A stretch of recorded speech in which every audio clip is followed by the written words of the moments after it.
Avec Annalisa Capellini, on part en Chine. Le champ pétrolier de Tarim, un des plus grands sites de production de pétrole et de gaz du pays, vient d'atteindre un record de production d'électricité photovoltaïque. Un champ pétrolier qui produit aussi de l'énergie solaire, c'est tout un symbole.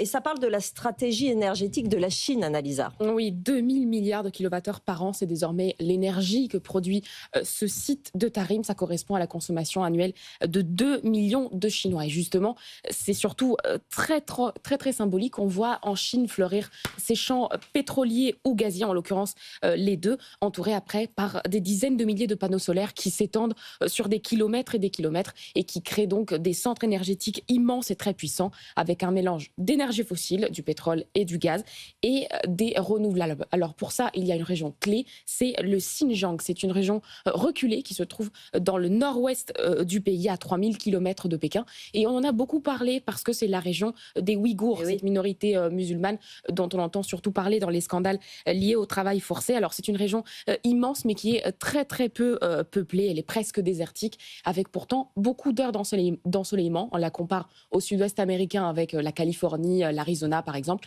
et avec beaucoup de vent. Donc c'est cette région-là qui concentre la majorité des ressources naturelles, éoliennes et solaires chinoises. Elle représente à peu près 15% du total chinois quand on parle de ressources éoliennes et 40% du total chinois quand on parle de ressources solaires. Donc cette région qui était auparavant le grenier à charbon, c'était là qu'on avait la plupart des mines à charbon, eh bien devient aujourd'hui la mine d'or des renouvelables qui après sont acheminées vers la côte est, donc Pékin, Shanghai et toute la partie la plus peuplée de la Chine. Donc c'est peut-être grâce à cette région justement que la Chine va atteindre ses objectifs très ambitieux qu'elle s'est fixés en termes d'énergie renouvelable, Annalisa. Effectivement, des objectifs vraiment très ambitieux. Aujourd'hui, la Chine a une capacité éolienne et solaire de 1700 gigawatts. C'est 3 fois plus que les Européens, 5 fois plus que les États-Unis.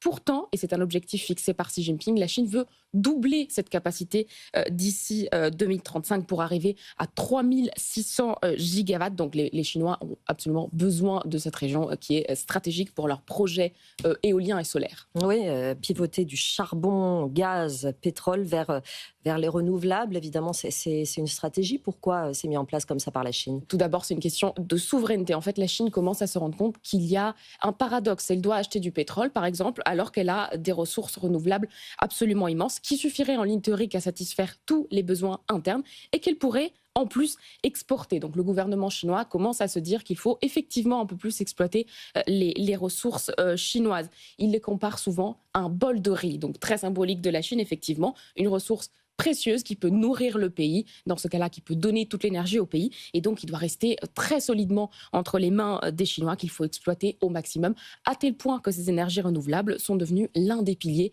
pour réaliser cette modernisation socialiste. C'est l'objectif de Xi Jinping en 2035. Vous voyez que quand on parle de Chine, on raisonne beaucoup par date butoir, avec cette planification. Donc voilà, 2035, c'est l'année où la Chine sera un pays moderne selon l'objectif de Xi Jinping. Et quand elle s'y met, ça va très vite en effet. C'est une réaction aussi, encore une fois, à la stratégie de Donald Trump aux États-Unis de, à l'inverse, complètement se désengager du renouvelable. Exactement. Et il y a bien sûr une stratégie de soft power. Donc Pékin s'impose aujourd'hui comme le pays qui guide ce pivot mondial vers les énergies vertes. C'est évidemment impensable il y a 15 ou 20 ans. Et pourtant, on l'a vu à la tribune de l'ONU le 23 septembre. On a vu Donald Trump qui arrivait et qui parlait de scam, de arnaque pour les énergies vertes. Et Xi Jinping qui en fait, lui, tout un pilier de sa politique. Et puis, il y a tout simplement un marché sur les énergies renouvelables, un marché à prendre. Aujourd'hui, la Chine est capable de produire des panneaux solaires, des turbines, des véhicules électriques, des batteries, beaucoup mieux et beaucoup plus vite que tout le reste de la planète. On estime aujourd'hui qu'elle fournit entre 60 et 80% du total de ces équipements. Donc tout ce secteur-là des énergies propres représente un moteur économique majeur pour la Chine. L'année dernière, il a représenté 10% du PIB chinois. C'était un record, c'est pas prêt à arrêter. Merci beaucoup Annalisa Capellini.